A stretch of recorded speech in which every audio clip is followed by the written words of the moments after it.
Hey everyone, in this clip we're going to have side by side the Sony Xperia Z and the Apple iPhone 5. While the two aren't exactly competitors, you might want to know how they stack against each other if you're looking for a premium handset these days. So let's get going. The two phones have little in common except for maybe one thing. They both scream premium. On one side we got the sleek iPhone 5 with its aluminum and glass covered body. On the other, there's the Xperia Z, a glass sandwich with some hard plastic on the edges. Both are gorgeous, but not without imperfections. The anodized aluminum of the iPhone tends to scuff easy, while the glass on the back of the Sony is a fingerprint magnet, especially on this black version. Looks apart, the Xperia Z is a significantly larger phone than the i5 since it features a 5-inch screen as opposed to the 4-inch one on the Apple handset. That also makes the Sony heavier. And while I could say that both phones play nice in my hands, the iPhone is clearly the more comfortable to use single-handedly. I can easily cover its entire screen with my thumb, while on the Z that's almost impossible for me. But the large screen has its own benefits and we'll talk about them later. Also, when holding the Xperia Z, you might get annoyed by its sharp corners, which does not happen with the iPhone. For now, let's have a quick look at the two devices. On the front, both feature a camera and some sensors. There's also a notification LED on the Sony. On the back there's a 13 megapixel camera on the Xperia and only an 8 megapixel shooter on the iPhone, both with flash, plus some microphones. And on the sides the two pack the standard power and volume rocker buttons with a different layout. The iPhone also sports that customizable switch, and on the bottom there's the proprietary Lightning port. The connectors are hidden behind small plastic flaps on the Sony, and that's because the Xperia Z is both water and dustproof. Behind those flaps you'll find a micro SD card slot, a micro USB port and a headphone jack, so all in all we can definitely say that the Xperia Z has more to offer than the iPhone 5. When it comes to connectivity options, things even out as the two offer LTE, wireless, Bluetooth and all the needed goodies, but the Sony once again tops it with NFC.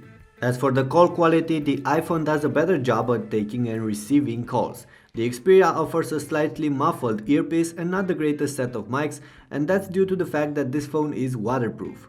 However, using the pretty good headset inside the pack does solve most of these problems for the Sony, if that's any consolation. The iPhone of course comes with a very nice pair of earbuds as well. Those aside, let's focus on the screens. Like I mentioned above, there's a 4-inch display on the iPhone and a 5-inch display on the Sony. And given the resolutions of the two, the latter does have higher pixel density, which means that everything is going to look crisper on it. In practice though, you'll hardly see the difference unless you get those screens just a few inches from your eyes. When it comes to the overall quality of the two displays though, the iPhone is superior. The IPS panel on the Apple handset displays more vibrant colors and offers better contrast and viewing angles. The screen on the Xperia Z is quite good as well, especially when dealing with multimedia content, where Sony's Bravia Engine 2 gets active. But as a general rule, I do find the screen on the Z too washed out for my liking. And what I hate the most is how the image quality degrades on the Z even when tilting the screen by a couple of degrees, which should never happen on a smartphone in this class. Hardware-wise, the two are powerful, and at least on paper, the Sony has an edge over the iPhone 5. There's the dual-core Apple A6 processor with 1GB of RAM on the Apple smartphone and a quad-core Snapdragon S4 Pro CPU with 2GB of RAM on the Sony. In terms of storage, the iPhone comes with 16, 32 or 64GB of storage, while the Sony only comes with 16, but you can easily expand that with a micro SD card.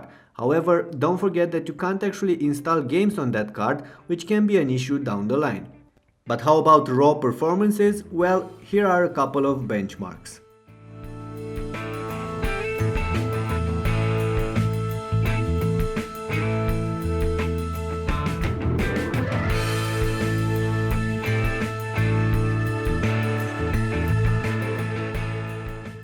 Of course, we don't care about numbers that much. What matters is how fast the two can do certain things, and I can say that both are very snappy. Yes, one is running Android while the other is running iOS, so it's difficult to compare them. But the next couple of clips will show you how these two deal with movies, browsing, games, and some of the other everyday activities.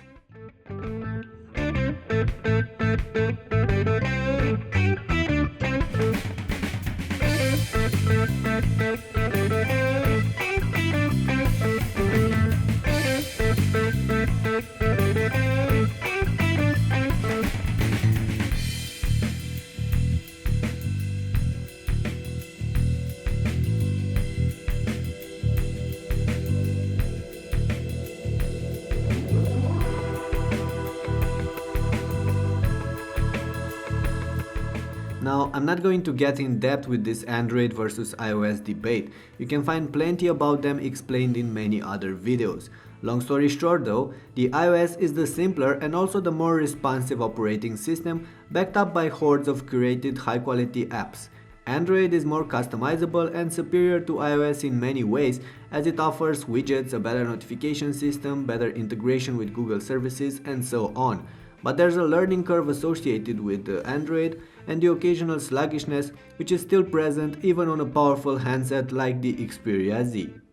Moving on, let's focus a bit on the cameras. On the front face, the Sony packs a 2.2 megapixel shooter capable of taking 1080p videos, while the one on the Apple can only take 720p clips, but both of them are more than usable for video calls.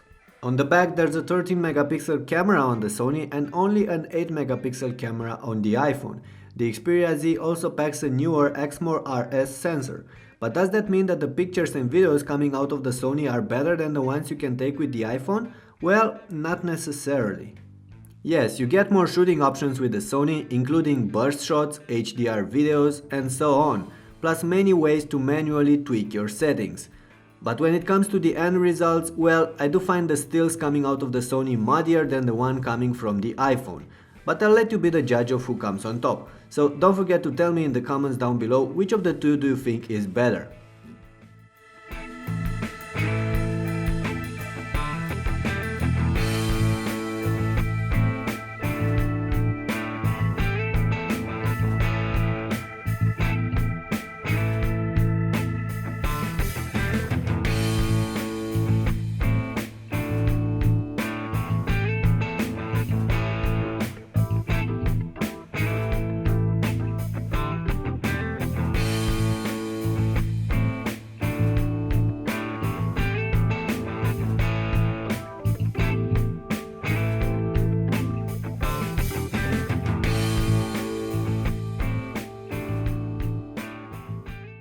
When talking about the battery life, the Sony Xperia Z loses out in front of the iPhone 5, and that despite it packing a 2330 mAh battery as opposed to the smaller 1440 mAh one on the Apple. In practice, the i5 can get you through the day even with medium to heavy use, while the Sony will just die by the afternoon in similar conditions. And in both cases, the batteries are encased within the phones, thus impossible to swap for new ones when they run out of juice. So in the end, there are several things to consider when comparing the Sony Xperia Z with the iPhone 5.